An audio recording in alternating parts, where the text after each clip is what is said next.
دی hello what is your name hello ستاسو نوم څه دی what مطلب څه صحیح شو is your name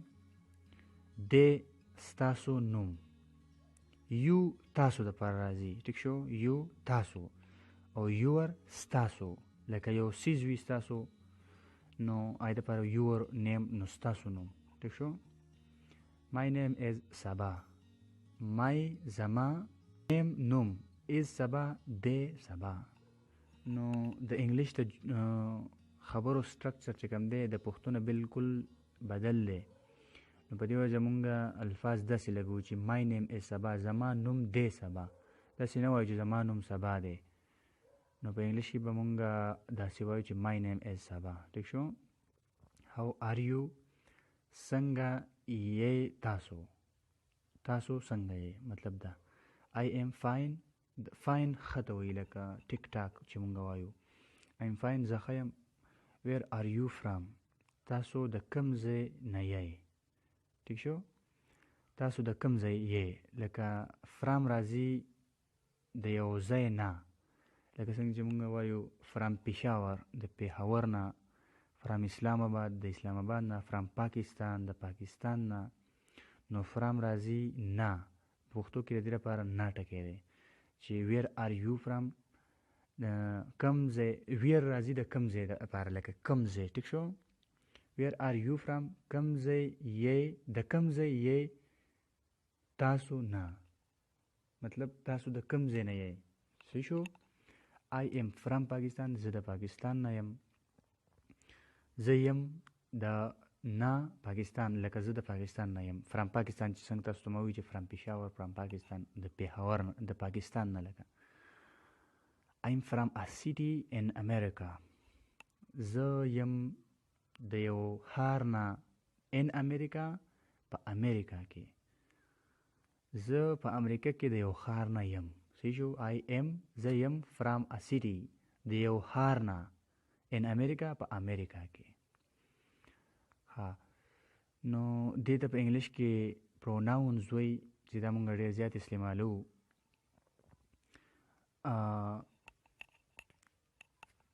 لکه زمونږ ته خو د نومونو دومره ضرورت نه راځي څومره چې د دې مونږ ته ضرورت راځي صحیح شو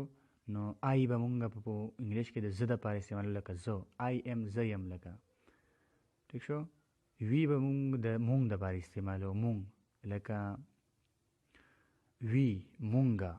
چې لکه ډېر کسان یو مونږه ټیک شو یو به مونږ استعمالو د تاسو دپاره صحیح شو هی به مونږ استعمالو د هغه دپاره هغه چې یو کس لکه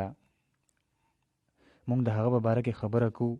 نو هی از داسې هی از داسې ټیک شو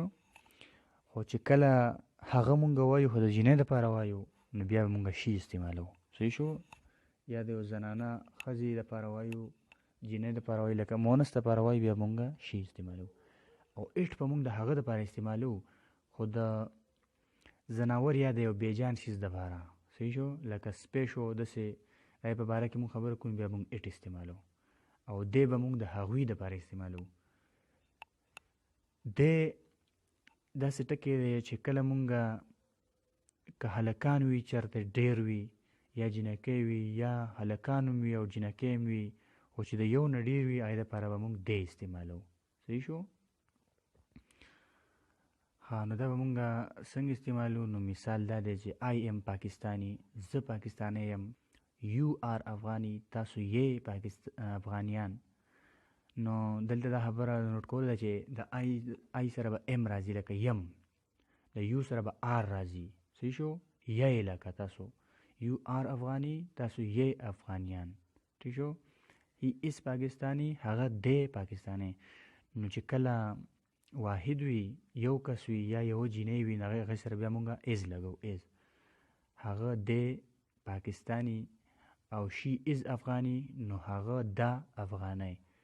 څنګه چې تاسو ته ما ویلي وو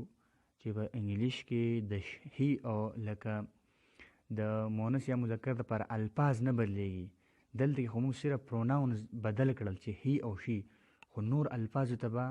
څه نه وایي نو از د هی سره هم دی او از د شي سره هم دی خو چې کله یو دی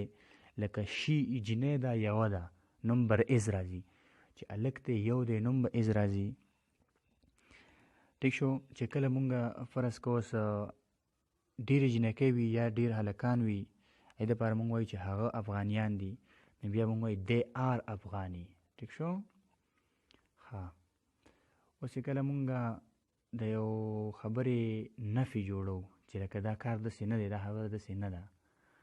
نو I am not پاکستانی زه یم نه پاکستانی. صحیح شو. زه پاکستانی نه یم لکه مطلب دا شو. د انګلیش سټرکچر چونکې تاسو ته ما وویل چې د پښتو نه بدل دی نو مونږ به جمله داسې جوړو چې I am not پاکستانی. ناټ په مونږ لومبې لګو. صحیح شو. په پښتو کې مونږ وروسته وایو چې لکه نه یم که نه خو په انګلیش کې به مونږ لومبې ناټ لګو. he is not wise هغه دی نه هوښیار نو مطلب دا شو چې لکه هغه هوښیار نه دی. she is not beautiful هغه دا نه ښایسته. نو اس خبره خو تاسو ته ما وکړه چې دا او د دې دپاره راځي لکه په انګلیش کې خو الفاظ نه بدلیږي نو په دې وجه او لکه هغه ښایسته نه ده د دې مطلب دا چې she is not هغه نه ده beautiful ښایسته. ښه اوس چې موږ تپوس کوو نو څنګه به کوو نو تپوس دپاره به مونږ د ام او آر او ایزو دا به مونږ لومبې لګو. صحیح شو. لکه اوس د دې جملې نه مونږ ته تپوس جوړو چې لکه مونږ وایو she is not beautiful هغه ښایسته نه ده نو د دې نه به مونږ تپوس څنګه جوړو چې آیا هغه ښایسته نه ده نو بیا مونږ وایو چې is not she beautiful نو is به مونږ لومبې ولګو. صحیح شو. is he a student لکه دی هغه یو طالب علم آیا هغه یو طالب علم دی. are you پاکستانی آیا تاسو پاکستانیان یې are you یې تاسو پاکستانیان. نو څنګه چې په دې جملو کې د هی سره ایزو او د آی سره ایمو او په نورو کې به لکه د یو سره آر راتو نو دقه شان دی به پوښتنې په جملو کې هم آر د یو سره راځي او ایز به د هی او شي سره راځي یا د اټ سره او چې کله جمع نو بیا به آر راځي یا دی وي یا یو وي نو بیا به آر راځي او د آی سره به ام راځي. صحیح شو.